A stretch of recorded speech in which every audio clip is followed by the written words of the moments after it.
Minta doakan kepada semua penyumbang-penyumbang kita di luar sana agar dimurahkan rezeki, dipermudahkan segala urusan dan diberi kesihatan yang baik agar dia orang boleh menderma lebih lagi kepada kita di muka Malaysia dan kita boleh bantu lebih ramai lagi golongan-golongan yang memerlukan di luar sana, insyaAllah.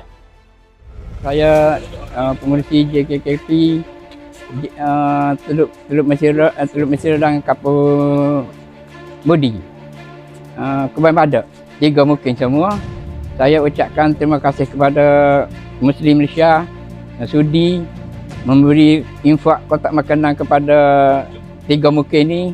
Saya mengucapkan terima kasih atas bantuan yang diberi. Terima kasih.